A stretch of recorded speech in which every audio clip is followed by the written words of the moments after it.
오늘은 하나님의 사명 시리즈 두 번째 시간으로 제자 세우기, 즉 예수님의 제자 훈련이라는 제목으로 함께 말씀을 나누고자 합니다. 오늘 말씀은 세 가지의 포인트로 함께 말씀을 나누고자 하는데, 첫 번째는 예수님께서 어떤 사람을 제자로 부르셨는가이고, 두 번째는 예수님의 제자 훈련의 첫 번째 가장 중요하다고 할 수 있는데 그 첫 번째의 방법은 무엇이었는가이고, 세 번째는 예수님이 제자들에게 주신 사명이 무엇인가, 이 세 가지에 대해서 함께 말씀을 나누고자 합니다. 인사가 만사라는 말이 있죠. 이 말의 의미는 어느 곳이든지 사람이 가장 중요하다는 것을 의미하는 말입니다.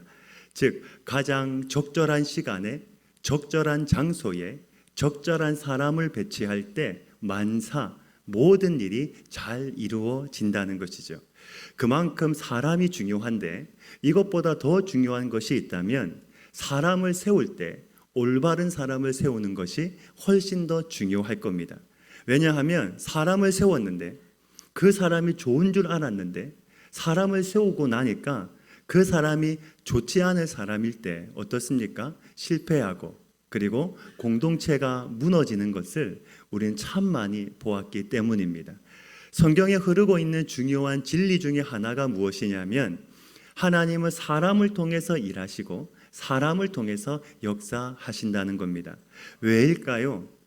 하나님은 전능하신 분이기 때문에 혼자 하셔도 되는데, 아니 말씀만 하셔도 되는데 왜 하나님은 사람을 통해서 일하실까요? 이유는 하나님은 사람을 통해서 일하시는 것을 기뻐하시기 때문입니다. 하나님은 여러분, 지금도 교회와 성도를 통해서 일하십니다. 아니, 교회와 성도를 통하여 일하시는 것을 하나님은 기뻐하십니다. 아멘이십니까? 저는 우리 교회가 하나님이 쓰시는 교회, 또 우리 모든 성도님들이 하나님이 사용하시는 우리 성도님들, 정말 주님 앞에 귀하게 쓰임받는 은혜가 있기를 간절히 소망합니다. 이것이 바로 사명이라는 것이죠. 오늘 말씀도 똑같습니다. 예수님께서 세상을 구원하기 위하여 이 세상에 오셨을 때 공생애를 시작하시면서 예수님이 제일 먼저 하신 일이 무엇이냐면 사람을 세우는 일이었습니다. 12명의 제자를 어떻게 택하셨는지를 우리가 말씀을 통해서 보면 우리의 생각과는 너무나 다르게 예수님께서 사람을 선택하셨다는 것을 알 수가 있습니다. 13절의 말씀인데요, 우리 13절의 말씀을 같이 한번 읽겠습니다. 시작.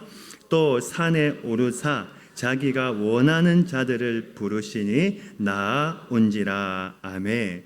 지금 말씀해 보시면 또 산에 오르사라고 말씀을 하고 있는데, 이것은 무엇을 의미하냐면 예수님께서 기도하셨다라는 겁니다. 예수님은 시간이 날 때마다, 그리고 아무리 바쁜 사역 속에서도 새벽을 깨우고 시간을 내어서 하나님께 기도하셨습니다. 그래서 예수님이 산에 오르셨다라고 하는 것은 예수님이 기도하셨다는 것을 의미하는 것이죠. 그래서 예수님께서 기도하시고 지금 사람을 택하셨는데, 예수님이 사람을 택하시는 기준은 세상의 관심과 세상의 기준과는 달랐습니다. 오히려 말씀을 통해서 우리가 확인하니 어떻게 말씀합니까? 자기가 원하는 사람, 즉 어떤 사람인가요? 예수님 당신이 좋아하는 사람을 예수님은 선택하시고 그 사람을 부르셨다라는 것이죠. 이들이 바로 16절부터 나오는 예수님의 12 제자들입니다. 다 어떤 사람들입니까? 가장 우리에게 잘 알려진 수제자 시몬 베드로, 그는 물고기를 잡는 어부였습니다. 세상의 기준에서 보면 예수님의 제자가 되는 것에 한참 미치지 못하는 사람입니다. 이외에 가장 문제가 되는 사람이 있다면 바로 세리 마태였습니다. 마태는 로마의 앞잡이처럼 직업이 세리였기 때문에 민족들에게 미움받는 사람이었습니다. 심지어 누구도 있었습니까? 예수님을 은30에 팔아넘긴 가룟 유다도 있었습니다. 그리고 17절 말씀을 보시면 17절 맨 끝에 우레의 아들이라고 표현하고 있는데, 우레는 번개, 천둥을 말합니다. 그러니까 예수님의 제자들 가운데 어떤 사람도 있었습니까? 번개, 천둥처럼 성격이 급하고 다혈질적이고 욱하는 사람들도 있었다라는 것이죠. 12명의 제자들 어떻습니까? 세상의 기준에서 보면 한참 미치지 못하는 사람들입니다. 배움도 짧습니다. 성격도 좋지 않습니다. 그런데 이런 사람들을 불러서 예수님의 제자로 세운다는 것은 결코 쉬운 일이 아니었을 겁니다. 만약에 오늘 저와 여러분이 예수님이라고 한다면, 만약에 우리가 12명의 제자를 뽑는다면 어떤 사람을 뽑겠습니까? 성경에 나오는 이런 12명의 사람을 뽑겠습니까? 저 같으면 뽑지 않을 것 같습니다. 저 같으면 좀 더 순한 사람, 그리고 좀 더 내 말에 순종할 수 있는 사람, 그리고 실력도 있고 능력도 있고 내가 말을 하면 2개, 3개 이해하고 알아들을 수 있는 사람, 그런 사람을 뽑았을 겁니다. 하지만 중요한 것은 무엇입니까? 누가 부름을 받았는가가 중요한 것이 아니라 누가 그들을 부르셨는가, 이것이 중요한 것이죠. 한 번 더 말씀을 드립니다. 누가 부름을 받았는가가 중요한 것이 아니라 누가 그들을 부르셨는가, 이것이 중요한 것이죠. 아무것도 아닌 제자들을 불러주신 분이 바로 예수님이고, 그 부르신 주님께서 한 사람 한 사람을 빚으셔서 마침내 영광스러운 세상을 구원하는 주님의 제자로 만드셨다는 사실입니다. 하나님은 우리의 부족함 속에서도 사용하시는 하나님이신데, 오늘 저와 여러분이 하나님의 손에 있다면, 하나님 안에 있다면, 하나님 품 안에 있다면, 하나님이 저와 여러분을 선택하셨다면 우리는 하나님의 귀한 도구로, 하나님의 동력자로, 하나님의 사역자로 쓰임받는 은혜가 있는 줄로 믿습니다. 신약뿐만이 아닙니다. 구약도 마찬가지였습니다. 민족의 구원을 위해서 쓰임받았던 모세, 그때 그의 나이는 이미 80세의 노인이었습니다. 미디안 광야에서 양을 치고 있던 모세에게 하나님은 찾아오셔서 네가 바로 왕 앞에 가서 내 말을 전하라 말씀하셨을 때, 그때 모세가 했던 말 기억하십니까? 하나님, 저는 말을 잘 못합니다. 저 말고 다른 사람, 보낼 만한 자를 보내십시오. 하지만 하나님은 그런 모세를 끝까지 참아내시고 인내하시고 빚으셔서 마침내 민족 구원의 도구로 하나님은 모세를 사용해 주셨습니다. 성경에 보시면 모세를 향한 하나님의 칭찬이 참 많이 나와 있는데, 그중에 민수기 12장에 보면 하나님이 이렇게 모세를 칭찬하십니다. 우리 민수기 12장 6절부터 8절까지의 말씀을 같이 한번 읽겠습니다. 시작. 이르시되 내 말을 들으라.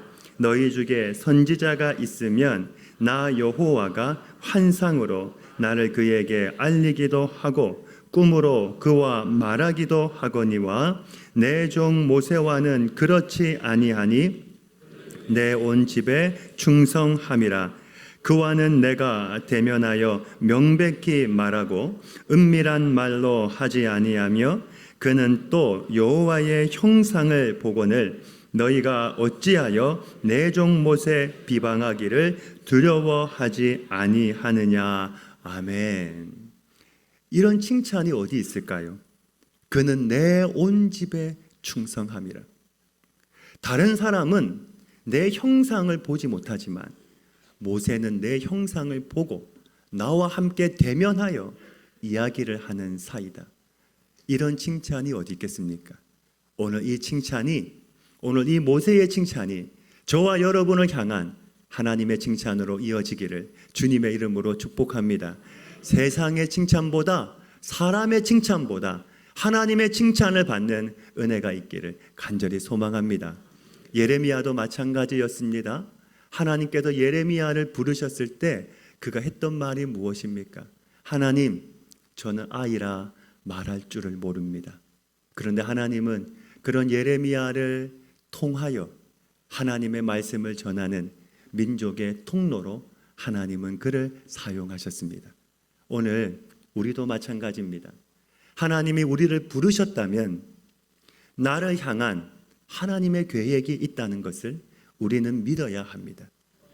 그 계획 속에 하나님은 우리를 빚으시고 다듬으셔서 마침내 하나님의 사람으로, 예수님의 제자로 우리를 하나님은 사용하신다는 것이죠. 목사님, 내 나이가 70인데, 내 나이가 80인데 나에게 무슨 사명이 있고 나에게 무슨 제자가 있나? 여러분, 그렇지 않습니다. 내가 이 땅에 살아있는 동안 우리는 다 하나님이 나를 통하여 이루고자 하는 목적이 있습니다. 우리는 그 목적을 위하여 달려가는데, 그 목적 속에 하나님이 필요하다면 나를 다듬으시고 나를 빚으셔서 하나님은 우리를 하나님의 도구로 써주신다는 것이죠. 모세가 쓰임받았을 때가 나이가 80이었습니다. 그러니 80 되신 분도 충분히 쓰임받을 수 있는 줄로 믿습니다. 여러분, 믿음은 무엇입니까? 참고 인내하는 것이죠. 나를 통하여 하나님이 일하실 때까지, 나를 하나님의 사람으로 만들어 가실 때까지 믿고 묵묵히 따라가는 것, 이것이 바로 믿음이라는 것이죠.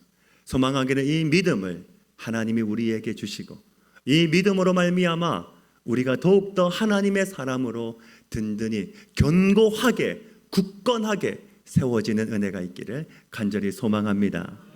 오늘 말씀해 보시면 우리가 중요하게 한 가지 꼭 기억해야 될 것이 있습니다. 무엇이냐면 하나님의 사명만큼 중요한 것이 하나님의 부르심이라는 사실입니다. 하나님의 부르심은 소명이라고도 할 수 있습니다. 사도 바울은 이 비밀을 잘 알고 있었습니다. 연약하고 부족한 우리를 부르시는 그 하나님 앞에 사도 바울은 그 하나님에게 고백을 하는데, 자신의 성경이었던 고린도전서 1장 26절과 27절에 그는 이렇게 고백을 합니다. 우리 같이 한번 읽겠습니다. 1장 26절 27절입니다. 시작. 형제들아, 너희를 부르심을 보라. 육체를 따라 지혜로운 자가 많지 아니하며 능한 자가 많지 아니하며 문벌 좋은 자가 많지 아니하도다. 그러나 하나님께서 세상에 미련한 것들을 택하사 있는 자들을 부끄럽게 하려 하시고, 세상에 약한 것들을 택하사 강한 것들을 부끄럽게 하려 하시며. 아멘. 어떤 말씀입니까?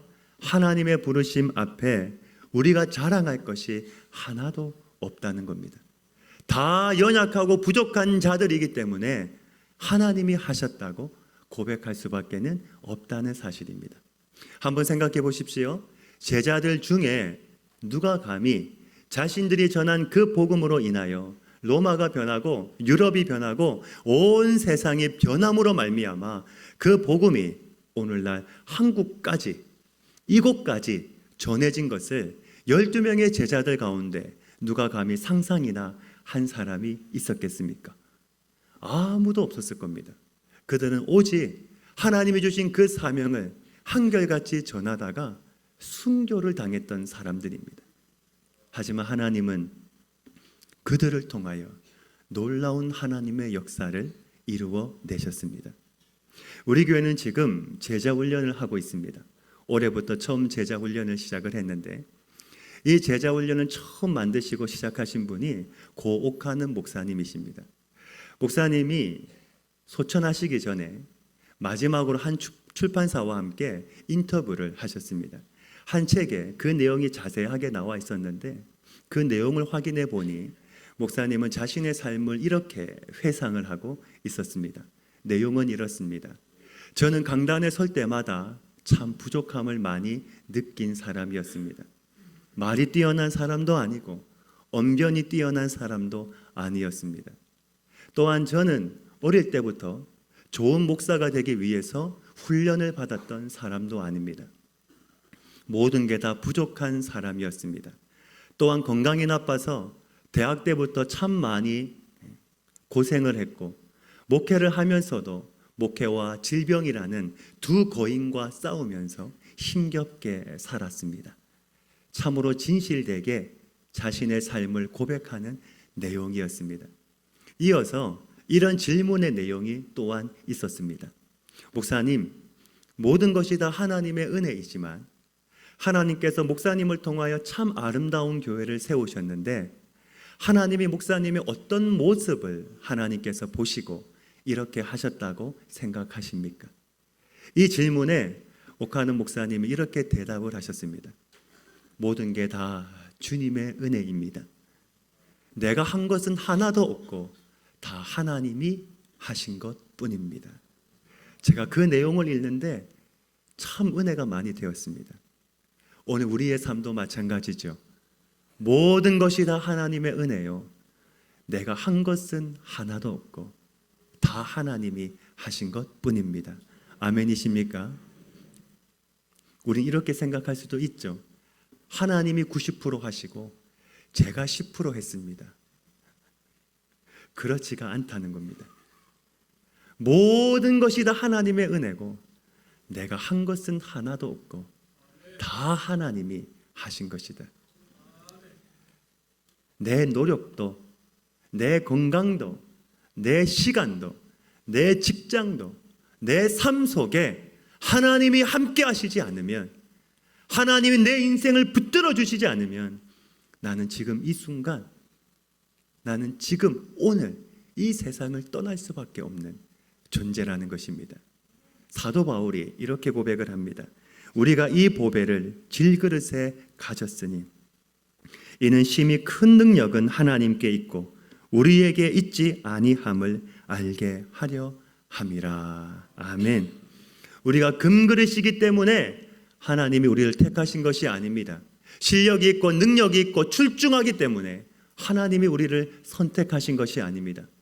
여전히 깨지기 쉬운 질그릇이지만 그 속에 보화 되신 주님을 가졌기에 우리가 하나님의 위대한 제자로 쓰임 받을 수 있다는 사실입니다. 이런 은혜가 저와 여러분의 삶 속에, 평생의 삶 속에 잊혀지지 아니하고 날마다 있기를 간절히 소망합니다. 지금까지 우리는 예수님께서 어떤 사람을 부르셨는지를 함께 살펴보았습니다. 어떤 사람인가요? 자기가 원하는 사람, 즉 예수님 당신이 좋아하는 사람을 부르셨다는 것이죠. 예수님 당신이 좋아하는 사람, 이 말은 무엇이냐면 예수님이 사랑하는 사람을 부르셨다는 겁니다. 여러분, 하나님은 오늘 저와 여러분을 사랑하시는 줄로 믿습니다. 사랑하시기 때문에 우리를 그의 제자로 불러주셨습니다. 이것이 바로 은혜라는 것이죠. 자, 그렇다면 우리 예수님께서 행하셨던 제자 훈련의 방법은 무엇이었을까?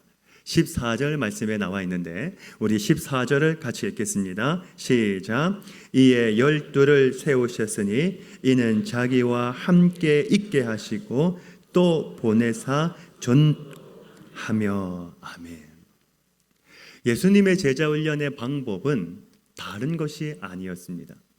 예수님의 제자 훈련의 첫 시작은 바로 예수님과 함께 살아가는, 함께 있는 삶이었습니다.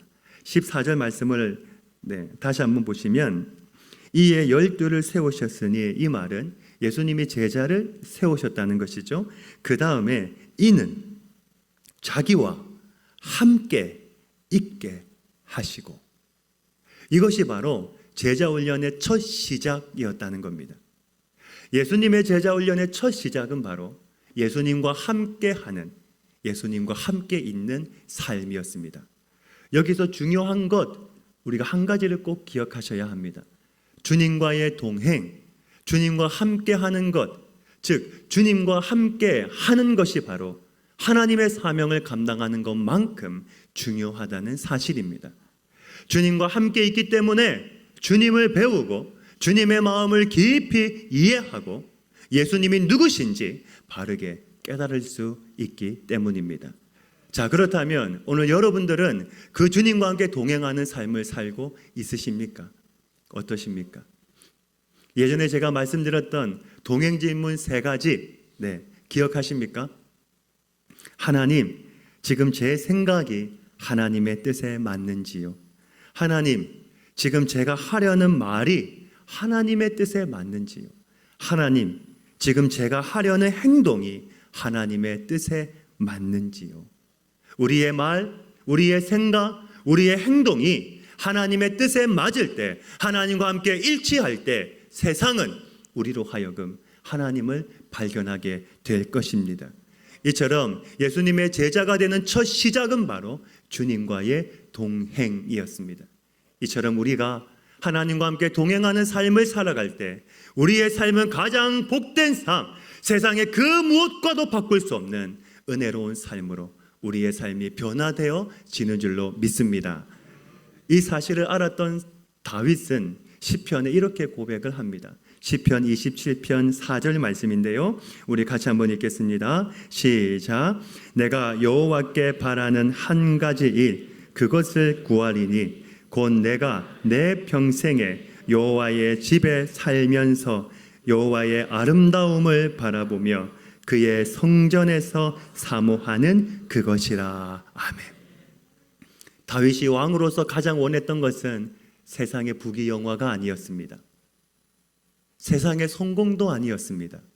바로 그 주님의 아름다움을 바라보고 주님의 영광스러움을 가슴에 새기고 주님을 사랑하며 주님과 함께 살아가는 것. 다윗의 인생에 가장 중요했던 것은 산의 진미가 아니라 바로 그 주님 곁에 함께 붙어 있는 삶, 즉 주님과 함께 걸어가는 동행의 삶이었습니다. 함께 주님 안에 머물면서 주님의 성품을 배우고 서로 하나됨을 이루어 하나님 안에서 말씀을 배우고 또한 하나님 안에서 간구, 또 하나님 앞에 엎드려 기도하는 것을 배우며 살아가는 삶. 이것이 바로 예수님의 제자 훈련의 첫 단추였다는 것이죠. 그런데 중요한 것은 우리보다 예수님께서 이것을 더 원하셨다는 사실입니다. 하나님께서 이 땅에 어떻게 오셨습니까? 우리와 함께하기 위하여 임마누엘로 이 땅에 오셨습니다. 하나님이신 그분이 우리와 함께하기 위하여 하나밖에 없는 독생자 그 예수님이 인간의 몸을 입고 이 세상에 오셨습니다. 우리가 눈을 들어 감히 쳐다볼 수 없는 하나님이시지만 지극히 우리를 사랑하셔서 우리에게 오셔서 나의 주님, 나의 구원자가 되어주셨습니다. 그분이 우리에게 하시는 말씀입니다. 내가 너를 불렀으니, 내가 너를 제자로 불렀으니 나와 함께 머물자. 나와 함께 매일매일 동행하며 살아가자. 오늘 저와 여러분을 택하시고 제자로 부르신 분이 바로 우리 하나님이심을 믿으시기를 주님의 이름으로 축복합니다. 제자 훈련의 첫 방법, 예수님의 제자가 해야 되는 첫 방법 무엇입니까? 주님과의 동행이었습니다.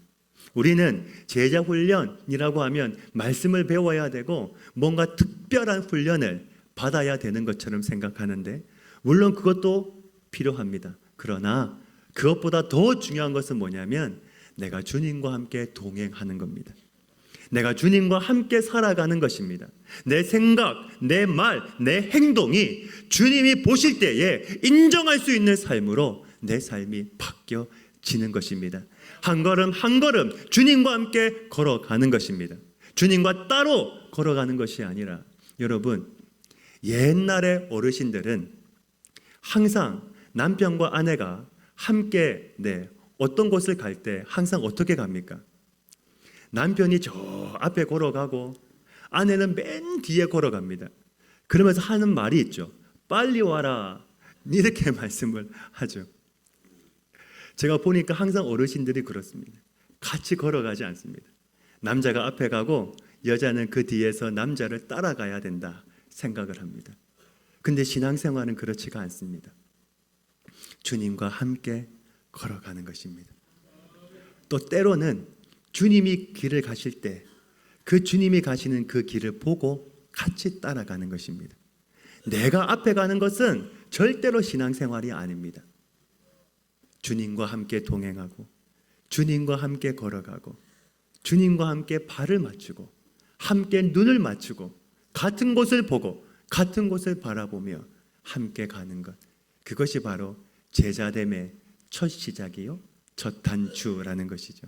저는 우리 모든 성도님들이 주님과 함께 걸어가는, 동행하는 은혜가 있기를 주님의 이름으로 축복합니다. 자, 그렇다면 예수님께서 제자들에게 어떤 사명을 주셨을까? 목적이 명확한데 오늘 말씀해 보시면 두 가지를 우리에게 말씀을 해주고 있으신데 14절과 15절의 말씀을 같이 읽겠습니다. 14절 15절입니다. 시작. 이에 12를 세우셨으니 이는 자기와 함께 있게 하시고 또 보내사 전도도 하며 귀신을 내쫓는 권능도 가지게 하려 하심이로라. 아멘. 지금 두 가지의 사명을 말씀하시는데 무엇입니까? 전도도 하며 귀신을 쫓는 사명입니다. 전도는 한 사람 한 사람에게 하나님의 복음을 전해서 믿지 않는 사람을 예수님을 믿도록 인도하는 구원 사역을 말하는 것이고, 또한 귀신을 내어 쫓는 것은 영적으로 무너지고 불완전한 사람을 하나님의 온전한 형상으로 회복시키는 사역을 말합니다. 그래서 여러분, 전도는 외적인 사역이라고 한다면 귀신을 쫓아내는 것은 내적인 사역을 말하는 것이죠. 하나님이 우리에게 맡기신 사명은 두 가지입니다. 전도와 그리고 귀신을 내쫓는 사역, 내적인 치유 사역과 외적인 치유 사역을 하나님이 우리에게 맡기셨다라는 것이죠. 그런데 여기서 이 두 가지 중에 우리가 예수님의 제자로서 지금 당장 내가 할 수 있는 것이 있다면 그것은 무엇일까요? 바로 하나님의 복음을 전하는 전도자의 삶을 사는 것이죠. 누가 이런 삶을 살 수가 있을까요? 내 영혼이 죽었다가 십자가의 은혜로 말미암아 하나님의 사랑으로 말미암아 다시 살아난 경험이 있는 사람, 그 은혜로 말미암아 영적으로 어두웠던 내 눈이 다시 뜨여진 감격이 있는 사람, 영적인 세계를 경험한 사람, 천국과 지옥이 있다는 것을 분명하게 믿고 확신하는 사람, 그 사람들이 할 수 있는 것이 바로 전도라는 것이죠. 왜 그렇습니까? 천국은 분명히 있는데, 지옥은 분명히 있는데, 내 형제가, 내 가족이, 내 부모가, 내 자녀가, 내 친구가 천국이 아니라 지옥에 간다면 어떻게 우리가 그것을 견뎌낼 수 있겠습니까? 그렇기 때문에 이 사실을 아는 사람은 하나님의 복음을, 전도를 하게 되어 있다는 것이죠. 전도는 예수님께서 우리에게 맡기신 마지막 사명인과 동시에 유언과도 같은 말씀입니다.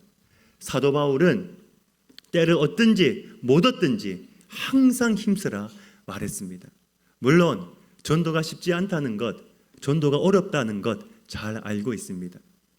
그런데요, 오늘 말씀해 보시면 전도도 하며 이 말에 굉장히 중요한 의미가 담겨 있습니다. 원문에 보시면 캐릭소라고 하는 말을 사용을 하고 있는데 그 뜻이 무엇이냐면 전도하다, 선포하다, 말씀을 전하다, 설교하다 라는 뜻을 가지고 있습니다. 그런데 이 단어가 구약에서는 전쟁 언어입니다. 캐릭소가 신약에서는 전도도 하며 라고 사용이 되는데 이 단어가 구약에서는 전쟁 언어입니다. 즉 나라와 나라가 전쟁을 할 때에 전쟁을 시작하기 전에 먼저 한 사람이 나가서 이렇게 말을 하는 겁니다. 우리나라가 당신 나라보다 훨씬 더 군사력이 세기 때문에 사람들이 죽지 아니하고 전쟁에서 지지 않도록 먼저 항복하세요. 말을 하고 항복을 먼저 받아내는 것이 바로 캐릭소라는 단어입니다. 즉 무슨 말입니까? 우리가 전하는 그 복음은 이미 하나님께서 승리하신 그 복음을 우리가 전하는 것입니다. 오늘 내가 전하는 그 복음으로 말미암아 성령 하나님이 역사하셔서 반드시 우리에게 승리케 하실 그 믿음, 그 마음을 가지고 전하는 것이 바로 캐릭소, 복음 전파라는 것이죠. 여러분, 전도는 이미 하나님께서 승리하신 그 복음을 전하는 것인 줄로 믿습니다. 그렇기 때문에 전도는 절대로 실패하지 않는 것입니다. 절대로 전도는 무너지지 않는 것입니다. 왜요? 이미 예수님께서 사망 권세를 물리치시고 승리하시고 이미 우리에게 복음의 승리를 허락해 주셨기 때문에 우리가 믿음을 가지고 담대함을 가지고 그 복음을 들고 나아가 캐릭소, 하나님의 복음을 전할 때 반드시 하나님은 그 복음을 통하여 우리에게 승리를 허락해 주신다는 사실입니다. 한국 교회에도 이런 삶을 사셨던 한 분이 계셨습니다. 바로 최춘선 할아버지입니다. 이분은 1970년부터 2000년까지 매일 하나님의 복음을 선포하고 전도하셨던 분입니다. 참 특이한 것은 이분은 맨발로 하나님의 복음을 전하셨는데, 이분을 가리켜서 사람들은 맨발의 천사, 맨발의 성자라고 말하기도 했습니다. 매일마다 지하철 1호선을 타고 하나님의 복음을 전했는데, 이분이 전했던 복음은 참 간단했습니다. 하나님은 자비하신 분입니다. 인내하신 분입니다. 예수님은 하나님의 아들입니다. 예수님을 믿고 구원을 얻으시길 바랍니다. 그렇게 30년 동안 복음을 전했고 20년 동안 고아들, 그리고 세상에서 소외당하고 그리고 힘이 없는 사람들, 갈 곳 없는 사람들, 그런 사람 수백 명을 다 키워내신 분이셨습니다. 이분이 30년 동안 신발을 신었던 적은 딱 한 번 있었는데, 그게 바로 아들이었던 최바울 목사님이 결혼을 했을 때였습니다. 왜 이렇게 이분은 30년 동안 맨발로 다니면서 하나님의 복음을 전했을까요? 이유가 있었습니다. 원래 이분은요, 독립투사였고 그리고 3.1 운동을 이끌었던 김구 선생님과 함께 활동했던 분이셨습니다. 전쟁으로 인하여 나라가 나뉘어지는 것을 보고 다시금 통일이 될 때까지, 남북이 하나가 될 때까지 나는 맨발로 다니면서 하나님께 기도하고 복음을 전하겠다 다짐을 했습니다. 당연히 사람들은 그가 미친 사람이라고 생각을 했습니다. 하지만 그는 미친 사람이 아니었습니다. 오히려 뛰어난 인재였습니다. 일본에서 유명한 대학을 졸업하고 그리고 언어도 5개국이나 할 정도로 뛰어난 인재였고, 김포에 수십만 평의 땅을 소유했던 부자였습니다. 그런데 이분이 22살에 예수님을 만나고 난 후에 자신의 모든 삶을 바울처럼 배설물로 여기고 그때부터 예수님을 위해 살기 시작했습니다. 전쟁으로 인하여 갈 곳 없는 사람들에게 그는 자신의 재산을 다 나눠주고 오직 하나님의 복음만을 위해서 헌신했습니다. 이분이 평생 살았던 집은 작은 쪽방과도 같은 작은 방 하나였는데, 그 방의 한 벽에는 이런 글이 적혀 있었습니다. 온 세상이 날 내버려도 주 예수님 날 버리지 않네. 내 몸에 십자가 지고 날마다 매일 따라가리라. 이 글이 이분이 살았던 작은 방의 한 벽에 적혀 있었습니다. 그리고 이분이 늘 항상 찬송했던 찬송가가 394장이었습니다. 찬송은 이렇습니다. 이 세상의 친구들 나를 버려도 나를 사랑하느니 예수뿐일세.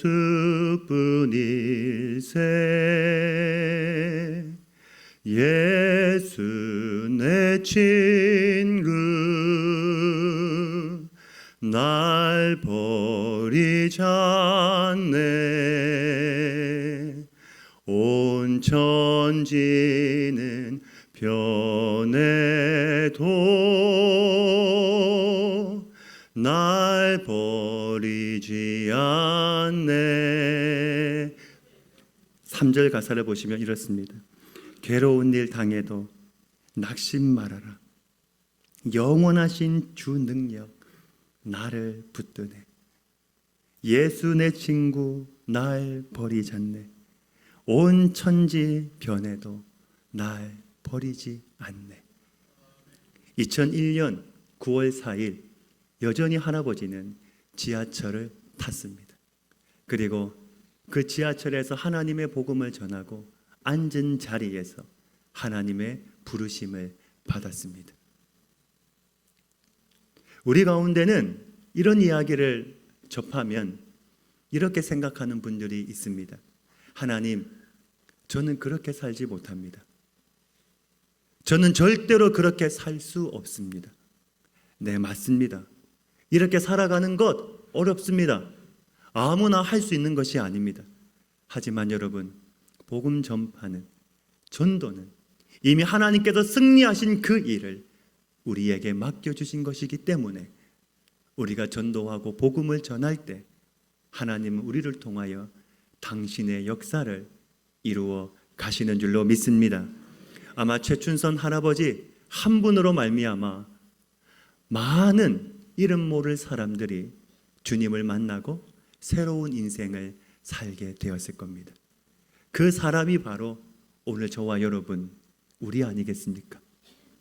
누군가가 나에게 하나님의 복음을 전해 주었기 때문에, 누군가가 나에게 전도지 한 장, 누군가가 나에게 예수님을, 교회를 소개해 주었기 때문에 오늘 우리가 이렇게 하나님을 믿고 예수님의 제자가 되어 살아가고 있는 것이죠. 오늘 우리는 예수님께서 어떤 제자를 부르셨는지를 함께 살펴보았습니다. 누가 예수님에게 선택받았는가가 중요한 것이 아니라 누가 그들을 부르셨는가가 중요합니다. 바로 하나님의 아들, 유일한 구원자 예수님, 그분이 우리를 부르셨다는 사실입니다. 그분이 우리를 부르셨다면 그분이 우리에게 할 일이 있는 겁니다. 그분이 우리를 부르셨다면 그분이 우리를 빚으시고 다듬으셔서 하나님의 귀한 도구로 하나님이 우리를 사용하실 겁니다. 지금의 모습, 내 환경, 내 처지, 그것이 중요한 것이 아닙니다. 하나님은 연약하고 부족한 우리도 얼마든지 하나님의 사람으로 사용하실 수 있습니다. 그분이 우리를 부르시고 무엇을 원하실까요? 내가 너를 사랑하기에 나와 함께 있자. 내가 너를 가장 아끼기에 나와 함께 살자. 여러분, 하나님의 사명 시리즈 두 번째가 제자 세우기인데, 예수님의 제자가 되는 가장 중요한 것은 무엇이냐? 하나님이 우리에게 가장 원하시는 것은 무엇이냐? 하나님이 우리에게 가장 원하시는 것은 주님과 함께 살아가는 겁니다. 주님 안에 머무는 겁니다. 주님과 함께 거하는 것입니다. 하나님이 우리에게 간절히 원하시는 겁니다. 12명의 제자를 세우셨습니다. 그리고 제일 먼저 하신 것은 이는 자기와 함께 있게 하시고, 제자들은 예수님과 함께 머물면서 예수님의 모습을 보았을 겁니다. 어떻게 사역하는지, 어떻게 사람들을 대하는지, 어떻게 기도하시는지, 어떻게 말씀을 보시는지, 어떻게 하나님을 섬기시는지, 그 모습을 그들은 보았을 것입니다. 오늘 저와 여러분이 예수님의 제자라면, 우리가 주님의 마음을 안다면 우리도 가장 먼저 무엇을 해야 합니까? 주님 안에, 주님과 함께 거하며 주님과 함께 살아가야 하지 않겠습니까? 일주일 동안 내 마음대로 살다가, 내가 하고 싶은 대로 하며 살다가, 그리고 주일날 와서 예배 한번 드리며 하나님, 저 주님 앞에 왔습니다, 저는 주님의 제자입니다 라고 말을 한다면 하나님이 어떻게 보실까요? 내가 부족해도 주님의 제자로 살려고 애쓰고 몸부림치고 때로는 넘어질지라도 내가 최선을 다하여 노력할 때, 그리고 실패했을지라도 주님 앞에 왔을 때, 그래, 잘 왔다, 하나님이 말씀하여 주시고, 그래, 내 안에 거하라, 하나님이 말씀하여 주시지 않겠습니까? 그 주님의 마음을 우리가 알 때에 그때 자연스럽게 일어나는 것이 바로 주님이 부탁하신 사명, 복음 전파의 삶을 우리가 살아갈 수 있는 것이죠. 한 번 사는 인생, 하나님은 우리를 당신의 제자로 부르시고 우리에게 가장 위대한 일, 위대한 인생을 살도록 우리를 초청하셨습니다. 나중에 우리가 영광스러운 주님 앞에 가는 날, 주님 앞에 섰을 때 우리가 주님 맡겨주신 사명 보람 있고 행복하게 잘 마치고 왔다고 주님 앞에 고백할 수 있는 저와 여러분, 그리고 이 한 주간도 그렇게 살아가는 은혜가 있기를 우리 주님의 이름으로 축복합니다. 아멘. 아버지 하나님, 하나님의 사명, 제자 세우기, 예수님의 제자로 살아가는 것, 가장 첫 번째 첫 단추는 바로 주님과 함께 거하며 주님 안에 살아가는 것입니다. 하나님, 오늘도 우리가 하나님 안에 거하며 살아가게 하여 주시옵소서. 주님과 함께 동행하며 살아가게 하여 주시옵소서. 우리의 말, 생각, 행동이 하나님의 뜻에 일치하며 살아가게 하여 주시옵소서. 그리고 주님이 맡겨주신 사명, 그 사명을 하나님 우리가 후회 없이 감당하고 나중에 주님 앞에 갔을 때 주님이 나에게 맡겨주신 그 사명, 내가 행복하고 보람있게 잘 마치고 왔다고 하나님께 고백할 수 있는 우리가 되게 하여 주시옵소서. 한 주간의 삶을 살아갈 때에도 하나님께서 우리 성도들의 삶을 지켜주시고 어느 곳에 있을지라도 주님과 함께 승리하는 우리 성도들 되게 하여 주시옵소서. 이 모든 말씀 예수님의 이름으로 기도하옵나이다. 아멘.